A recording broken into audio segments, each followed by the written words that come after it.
All right, we're back again around the turn. Previously, we were at Canterbury. I don't think anybody had a winner. Maybe Tyler Hoffman, you got in with like some 2-1 shot. Everybody else with some second and thirds. We actually had the cold try in 2 out of the 3 races, but that's fine. It didn't do enough for our listeners who didn't cash enough because you guys aren't giving out winners. But that's okay. We're back. We're going to start it over again, and we're going to hook you up this weekend. I got a good feeling about this weekend. Now, we don't have a third seat today, but that's because Tyler and Spencer over here have a blood feud, and this is the only way to actually settle that. So it's going to happen today, and then we can go on from there. Before we get to the rules, before we give proper introductions, remember to like, rate, subscribe, comment right below this box. Comment, because folks, we're going to do something special. We're going to pick a commenter from the first 2 episodes and this episode. One person's going to get a free bet, and 4 others are going to get in the money plus subscriptions for a month. We're going to hook you up. That will be announced next week. So comment, get your friends to comment. Who knows? Make a fake address, comment, whatever. We're going to hook you up. Rules of the game, if you're new to it, simple. I am like Stalin. I divvy out points. I decide who wins, who loses, who goes to a gulag. That is me. I'm stern, but I'm fair. And that's what I appreciate about myself. And a little pat on the back there, because I'm so great. Our guests. First, I got to introduce him. He chooses horses in a different way. He uses his chakras and crystals. We'll see how that works out for him today. Tyler Hoffman. You know, Stu, I think you did this on purpose, only having 2 of us on today. Since we're doing Santa Anita, I think you're mocking the short field sizes. But this weekend at Santa Anita, nothing but quality and big fields. So I just want you to know that Santa Anita West Coast racing is alive and well. That's what Tyler calls all of his dates as well. Big fields. Yeah. Big fields. Yeah. And you know what's weird about it too, Spencer, is big is not an adjective used with Tyler Hoffman. So wow. Our kind of like your background, huh, Stu?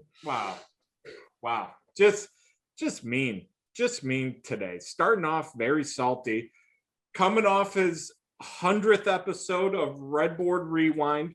He's the guy that looks like he's thought about huffing paint before. Spencer Luganbill, congrats on your 100th episode. And what can the folks expect from that great episode of Rewinding? No fast forwarding, just rewinding. Just rewinding. And it wasn't paint, it was a glue. I was a big glue huffer back in the day. But you look like an Elmer's fan. That makes sense. A lot of stock in there through my high school career. But no, I had Dylan Donnelly on. We talked a lot about the Pick Your Prize Monmouth contest, and he didn't do so well. I had played a little bit on the side, just watching Monmouth for the first time all year with the now the no whip rule. It was definitely interesting to say the least, but some definitely good content in there. And going forward, we're going to hope to add maybe a blog post to the show and kind of screen cap people's PPs and how they've written on them and just different angles. And I think it'd be interesting to see through the lens of the person writing on the PP. I think it's something very interesting. Well, we're going to look forward to that. Where can people, are you going to drop that on the show when it comes out, when it comes to fruition? I think so. I think it'll be probably just like the actual blog post, and then I'll probably end up putting the link within that to listen to the show. Good stuff, folks. Tune in. Redboard Rewind is actually quite good, and he has amazing guests, including Tyler on there. So check it out where you get your podcast.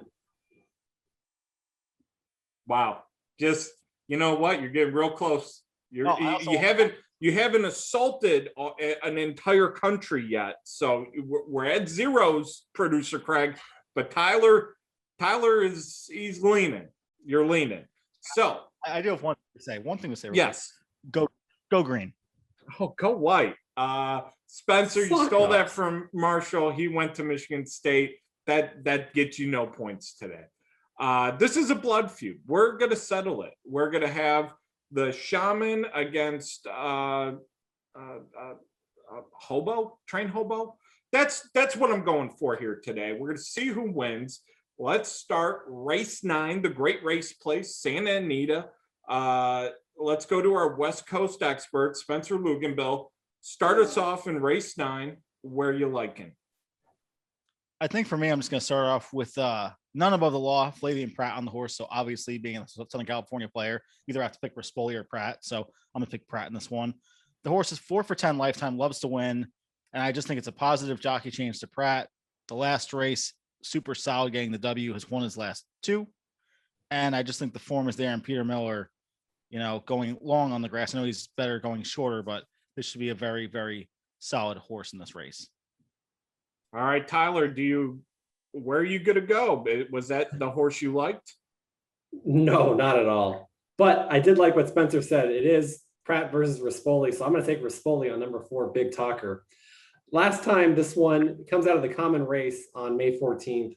And the PP comments is lacked room upper stretch, which is correct. Basically, it's from the top of the stretch to about the 16th pole. Someone was caught in behind horses. I think that very astute change by the Actine Barnes. They had blinkers today, which I think is going to help this one. Perhaps keep him a little bit closer to the pace. He tends to fall pretty far back. I like this one's already won at the distance, something that most of the runners in here have not done yet. And I like the fact that Rispoli takes the call back. So I'm going to go with Big Talker to take Santa Anita Park or race number 9. All right, folks, it's that time. We're going to divvy out some points here. Both of you picked horses that are very likely to win, made strong cases for them. It's a draw. There's no points awarded. Nobody got super smart here, and nobody made fun enough of each other. There wasn't any sick burns. So we're even Steven. 0-0. Let's pitch it off to Tyler Hoffman with race 10. Tyler impressed me. It's going to be tough in this race. So this is the Malaire Stakes for 3-year-old fillies, and it's a pretty evenly matched field. There's not a whole lot that separates these runners, as most of them are pretty lightly raced. They haven't really had a test of class, so to speak. A lot of them like to be forwardly placed. So from that perspective, I'm going to stick to one of the inside runners. I'm going to go with the rail runner, Pawnee, for Thomas Bell, who's having a very nice meet at Santa Anita. Pawnee in here is a multiple winner, which I like. I think sits a pretty good trip in here with the Big Money Mike.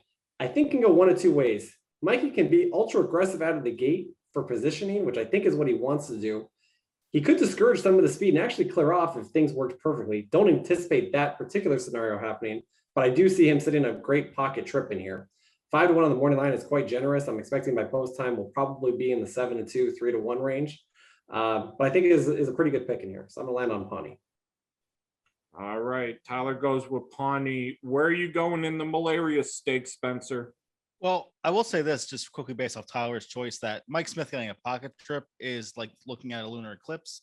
Doesn't happen that very often. He'll be wide from the rail. It's just going to end up happening. Beefy Pharaoh for me. Umberto Rispoli, just like I said, if it's not Pratt, it's going to be Rispoli. I'll go Rispoli this race. Coming out of that nice maiden special weight win. Slowly improving each time out. Nice first race on the stretch out to get the new lifetime buyer top. This is one that I think will only do better as they go further, being by American Pharaoh. I think this one will show excellent speed, and I think will clear off of the rail horse for what Tyler does for a living with the trip note picks. I'm pretty surprised that he picked Mike Smith here on the rail. Hold on. Spencer, are you even handicapping these races, or are you just taking the morning line favorite in every race, first off? Because that's all you've done so far in 2 picks. Okay. Number 2, Fifi Pharaoh isn't going to be anywhere near the lead. Both Mucho Woman and Pawnee are faster. Eddie's New Dream, the 6 is going to be stretching out, should be going. OMG, it's Jessica's going. I mean, Fifi Pharaoh is going to be at least 5th going into the first turn. It ain't going to be on the lead. Okay. Spencer, you clearly haven't been up to date on Twitter nor text messages. You've got a fault. That's a fault. Now, folks, if people foul, that's called a fault. Spencer's got 1. Okay. Next one, disqualified. Tyler Hoffman gets a victory. And that's not something I take lightly. Okay. Fault. He doesn't write trip notes. He's not a pro. He doesn't know what he's doing. Okay. Copy that. Second of all, Tyler, you just crushed them there. You get a point. All right. Last race of the day, the San Juan minestrone soup, capusta, cappuccino, whatever it is a grade 3. It is the last race of the day.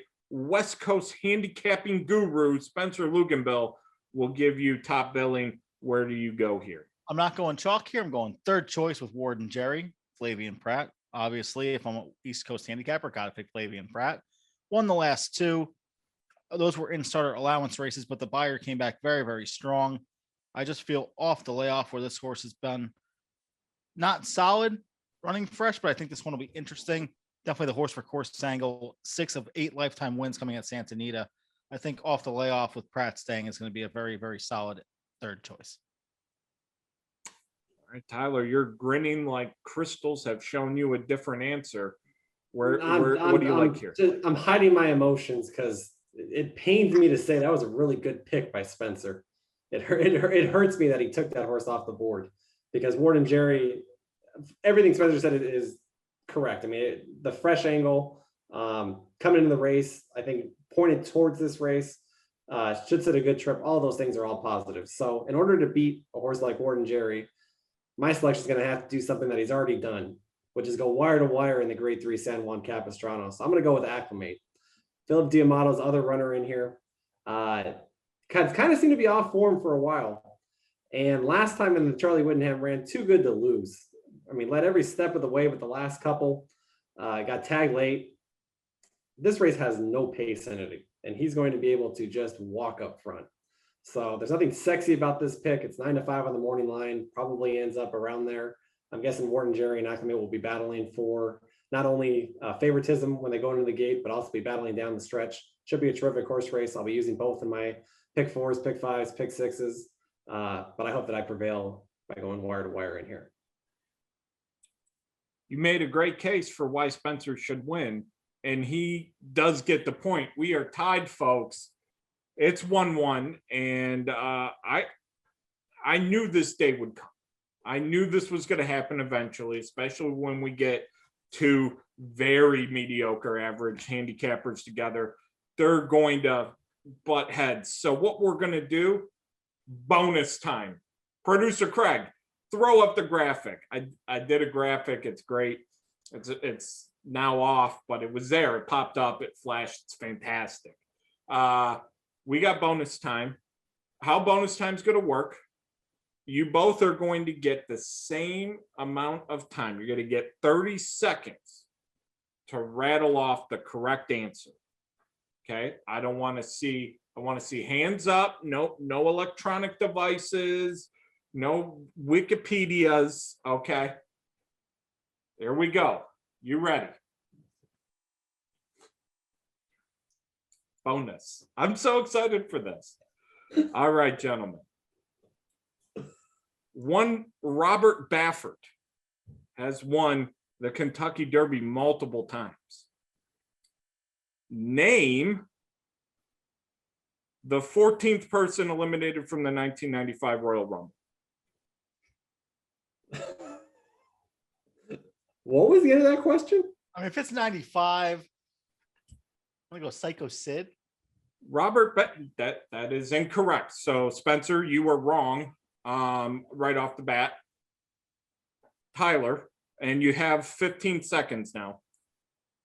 Robert Baffert has won the Kentucky Derby multiple times. Name the 14th person eliminated in the 1995 Royal Rumble. I don't even know what the last word is. He said Royal what? Rumble. That's Royal wrestling, Rumble. Isn't it? I have no idea. I'm not going to make a guess because I can't be wrong if I don't guess. Correct answer was King Kong Bundy. King Kong Bundy. Well, folks, you hate to see it. That's just horrible. It turns into a draw, so nobody wins. Just a shame. Anyway, folks, check out Redboard Rewind with Spencer. He's got new guests on every single week. He's not winning here, apparently. He's just, I thought you would get that. That was a layup question. I mean, listen, The only thing mediocre about this room right now is your hairline. So let's just leave it off at that. I don't have one. I'm bald. Bald is beautiful, okay? And that's you've got a point deducted for next week as well. -1 for next week already.